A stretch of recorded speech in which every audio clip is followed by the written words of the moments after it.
Bonjour ladies and gentlemen et nouveaux visiteurs sur la chaîne YouTube. Ici Mr Flamingo et bienvenue pour une nouvelle vidéo. Suite à ma dernière vidéo qui était une vidéo réaction à la bande-annonce officielle de Spider-Man Far From Home, on m'a dit dans les commentaires que, puis effectivement, c'est une vidéo assez courte dans laquelle j'ai pas pris le temps, contrairement à mes autres vidéos réactions, de parler plus en détail de ce que je pense. Et alors que j'étais au travail aujourd'hui, je me suis dit sur mon heure de dîner, je pourrais faire une vidéo théorie. C'est vrai que je pourrais faire ça. Et c'est ce que je vais faire avec vous aujourd'hui. Et justement, quand je suis avec des amis, malgré la face que j'ai, oui, j'ai des amis, des fois on s'amuse entre nous autres à se donner des théories sur Far From Home, ça va être quoi, et toutes les... Donc je me suis dit, tant qu'à parler déjà de théorie avec mes amis, pourquoi j'en parlerais pas un peu avec vous, mes abonnés? On a vu dans cette nouvelle bande-annonce que Mysterio dit venir d'une autre dimension, d'un univers parallèle, donc de la Terre, mais pas de la nôtre. Et avant même d'avoir vu cette bande-annonce-là,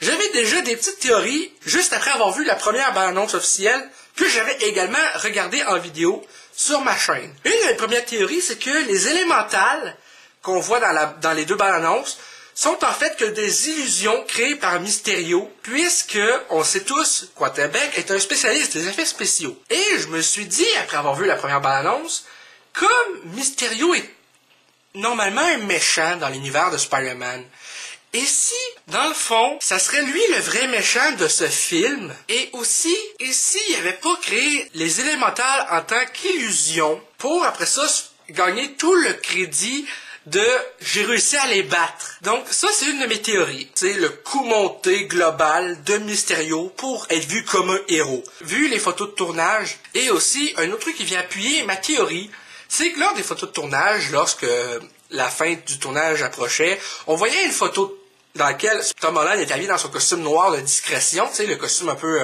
de l'univers noir des années 30 de Spider-Man, qu'on voit aussi dans Spider-Man Shattered Dimension. Et on voyait Jake Gyllenhaal, habillé en Mysterio, podcast, un genou à terre. Il avait l'air de se rendre. Et il y avait des chars de police parqués à côté. Donc ma théorie, c'est que ça serait le combat final qui aurait été filmé, et qu'en fait, c'est là que Mysterio il se fait attraper, parce qu'en fait, oui, c'était planifié depuis le début que c'était un coup monté, les élémentales et tout. Une autre de mes théories, c'est que Ned et Betty Brant, joués par Angourie Rice, ont développé une relation au courant de ce film, puisque on les voit se prendre en photo. Ned, il mentionne, avant de se faire tirer dans le cou par Nick Fury, la fléchette puis qu'il tombe inconscient en train de ronfler, il dit « Ça me rappelle la première fois que je suis tombé en amour ».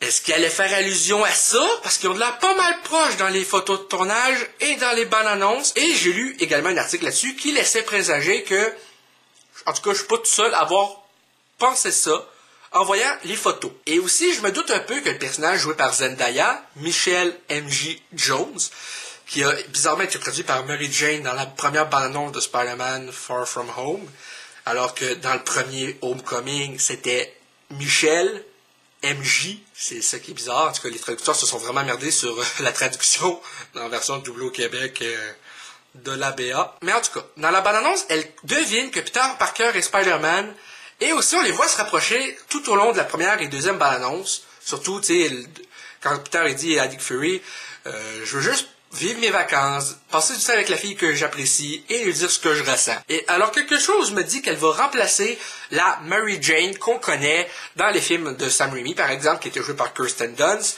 et Gwen Stacy dans les Amazing Spider-Man, qui était joué par Emma Stone. On sait que l'un des premiers amours de Peter Parker dans les bandes dessinées, c'était Lisa Land, et ensuite il y avait Betty Brant. L'important, c'est que je pense que, contrairement à Homecoming, dans lequel il réussissait pas à choper Liz, tu sais, malgré le fait qu'on les voit s'embrasser dans la bande-annonce, je pense que ça va plus marcher avec MJ, puisque dans une des photos de tournage qui a été prise vers la toute fin, on les voit avec Peter avec son nouveau costume, on les voit se balancer un petit peu. Donc quelque chose me dit que aussi ils vont développer une relation et qu'elle, elle va être pas mal au courant.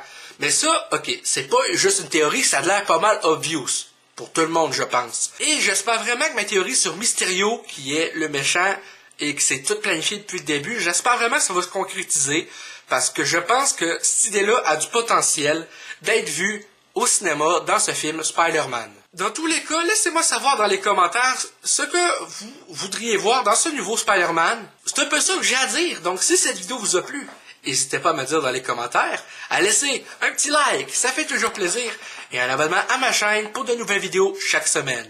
Sur ce, à la prochaine les cocos.